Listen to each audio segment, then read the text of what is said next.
Hello everyone, back on site again in this bungalow that we did the roof on. Another day, another dollar, and we've come time to do the stud work. So I've got set up in that corner, put all the studs, got the studs put out of the way so that I can work from that corner out. We've pinged a few lines down, we've basically just copied the other bungalow because this is identical, it's just the other hand. So we're going to crack on, get these plates down on the floor and then level them up and get the plates up on the trusses there, and then we'll just start working through. I'm probably just going to put a camera up in the corner, set up some time lapse, maybe put a bit of music and then jump in with a few explanations. So let's get going and see how we get on.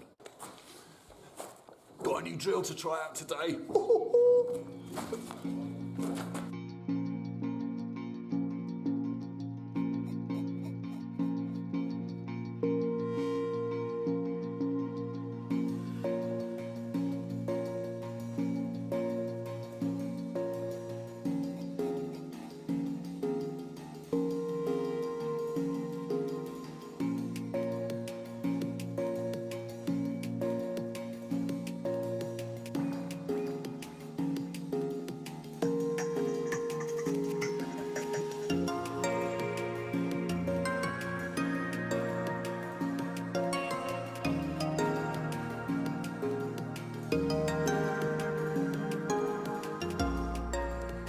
Right, so we've got all of the base plates laid out and fixed, they're all in the right position.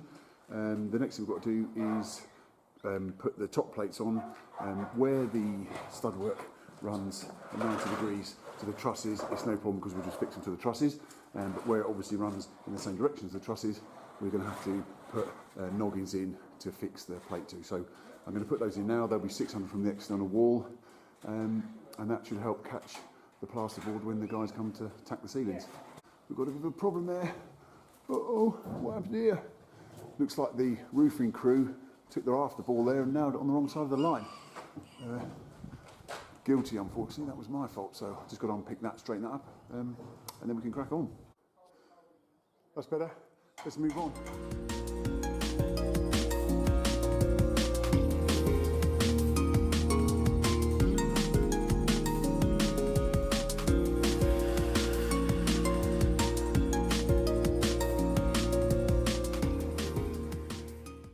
Right, so we've got all of our noggins where they need to be. I think we've got a run there, we've got a run down here, a run up here, and I think there's a run there as well. So that's those noggins in to catch all of those top plates now. So what we'll do is get the level out and fly a line up onto the trusses and start putting the top plates in.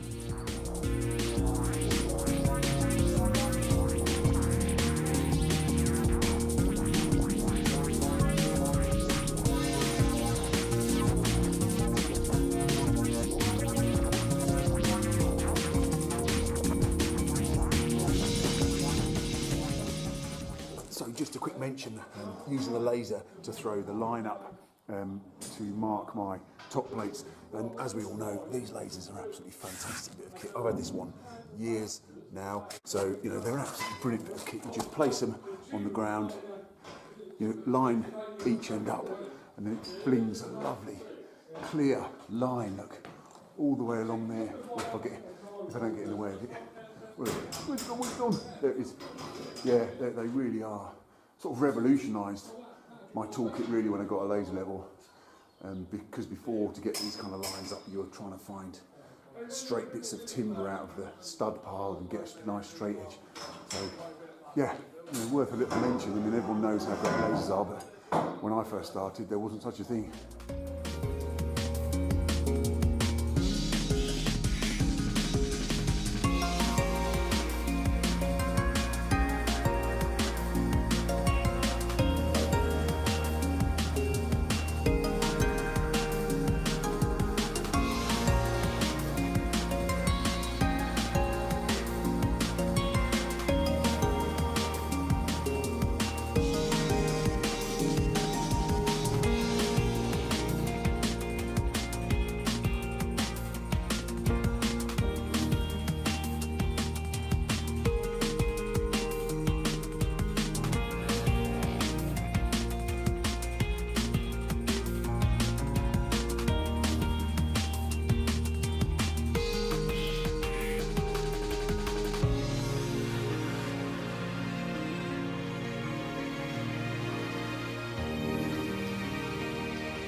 that's all of the top plates on now, head plates. So they're all in position. I've had a really good morning so far, and we've just had our lunch. So now what I'm going to do is fit the studs that go against the external walls. I'll fit all those first. That enables me to drill them and fix them without, if I did them afterwards, you'd have to get in between the next adjoining stud. I had a couple of comments on some of my videos. Someone asked me about how I sort of organise myself on when I'm doing these kind of jobs. So basically what I do is I get the timber put in at a corner, have a little look at the plans first, and pick a corner to get the timber loaded out into, and that tends to be where I work from. And then what I realistically do is what I'll do here now, and all these plates are set out, what I'll do is start from the furthest corner and work back towards the saw, and then I'm not sort of having to move around walls I've already built. I know it's potentially a little bit far away, but looking at my smartwatch, I've got to get my steps up somehow for the day. And the other thing was, someone also mentioned, so yeah, here's my timber pile and my saw set up. The other thing was general sort of tool storage. So I've just got a little bench that I've made up here, and I put all my bits and bobs on there. It just keeps them off the floor and keeps them out of the way. So onwards and upwards with these studs now. We'll crack on with those.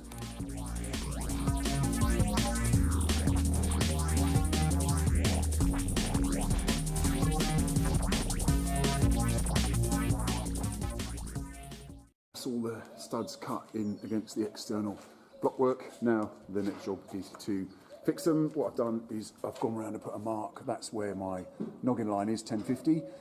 So we've got some 110mm by 10mm Fisher fixings here. I shall drill a 10mm hole in the timber first with that auger bit, and then because these are only soft thermalite blocks, I shall just use a 10mm. This is one of those Bosch multi-purpose drill bits. I'll just use that straight in the normal drill. We don't need a hammer drill for that. So let's get on with that and get those fired in. Oh, that's right. Sorry, I put one in the centre there, and then I'll put another one sort of midway between that upwards, and another one midway between that downwards, and that'll be plenty.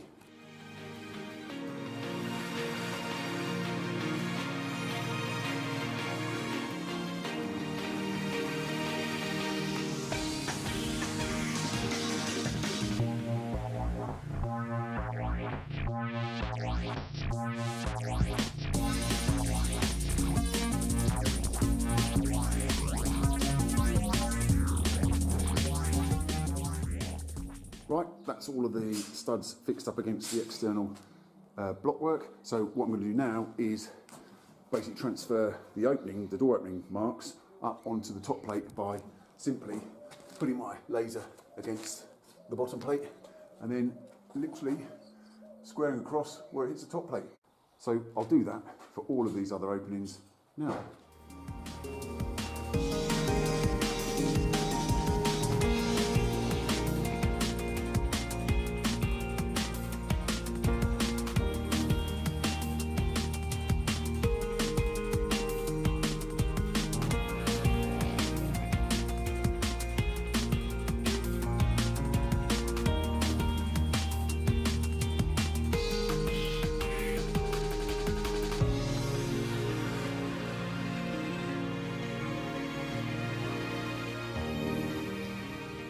Marked all my bottom plates out now. What I've done is I've just got the laser and thrown that line up to the top, put a mark on it, cut a little nick in it, and then I've just marked all the others along the top plate.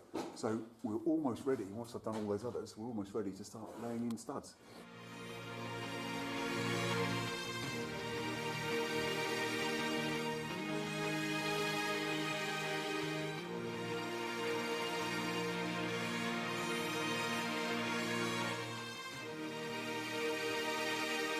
So all of this work today, what time is it? Just nearly 4. Got my 8,000 steps. My watch gave me a little buzz to say well done. Woohoo! Right, day 2 of this stud work. We're going to have a really good day today because we've got everything done, ready to just start laying in studs today. So I'm going to crack on with that and see how we get on. As I come through the stud pile, each stud I pick up, I eye it down to check which way it's bowed, and then we put all the bows the right way in the wall. What I do, and these studs are all pretty good, when I get ones that are really arrow straight, what I do is make a little pile of them off to one side, and then I know that when I come to putting the studs in where the door linings are going, I use it from this part because I know they're dead straight. Just a little tip, it's just worth putting the really straight ones to one side while you're sorting through.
So I've got all of the main studs in now, probably took about 2.5 hours. So next thing I've got to do is close down a few of the doorways here and there, put the heads in, and then we can do the last job, which is run the noggins in. So I've closed down all these doorways now, just put a bit back behind the stud, that packs it out enough for the architraves that we're fitting. And now it's come time to sort out the head heights. We've set our door height over there, we've measured up off the floor, and what that's done with the laser, shot a nice line round, which we can just square. So I've done that all the way round, and the next job is to put all the heads in.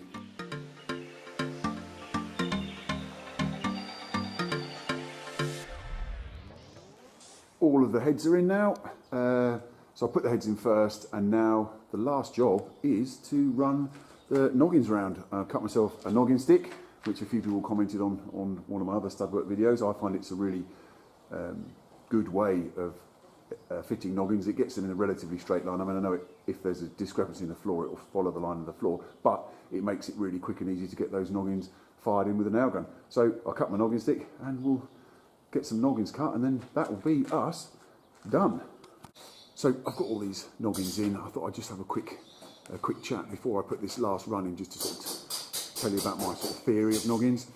I've got obviously my noggin stick that I use here. Now what I do is I use a level up against this first noggin here, and make sure that this noggin that goes in between there leaves this stud dead upright and straight. And then what I do is, because we know these are all set out to a 400 centres, we know that the distance between each one, you know, the noggin length should be the same. But I wouldn't cut all of these noggins in one go and fit them all in one go, because you've only got to have a tiny bit of discrepancy in your cut or the thickness of timber. I mean, this timber is regularised, so it's pretty good.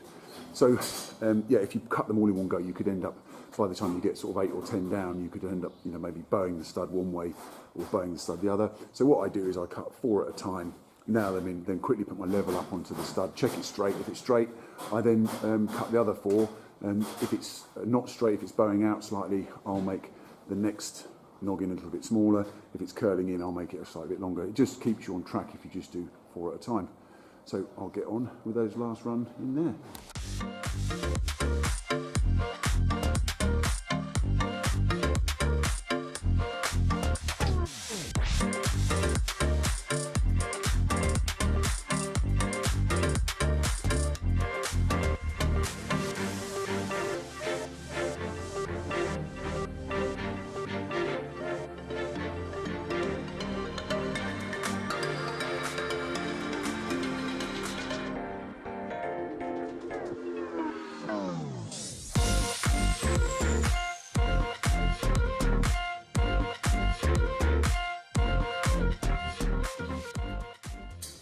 So all my noggins in now. I've put all of the noggins in for the wall units, same as I did last time. So we'll get nice fixings when we fix our kitchen wall units up. Also, what I've taken the opportunity to do is put an extra noggin in here, and this is for the cooker hood, because in the other bungalow I had to use cavity fixing. So 5 seconds really to put a noggin in there makes it so much easier when I come to fit the kitchen. So that is this about wrapped up. I think I'll have a quick scan around to make sure I haven't missed anything. Wanted to say a quick thing about how I orient the studs. I think it's fairly common knowledge, but you'll see me looking down each stud, and that is basically to see if it's got a bow in it. And when we build a wall like this, we put all the bows going the same way, and that way the wall doesn't wander in and out. When I look through the timber pile, basically if there's any really bent ones, I put them to one side, and they are used for cutting heads and noggins later on. And all the really straight ones I put to one side, as I said, and they go around the doorways, and the rest I just line in. So yeah, all in all, I'm really pleased with how that's gone. Probably just over a day and a half, maybe just a little bit more to do this. So I'm really pleased. So there you go, that's how I do the stud partitioning in a single-storey bungalow like this. It's sort of very typical really of how we partition out these type of new builds. So this is now ready for the first fix plumbing, which is going on at the minute. First fix electrics, the windows will be going in, then it'll be insulated and tacked, and then I shall come back to fit the door linings and window boards.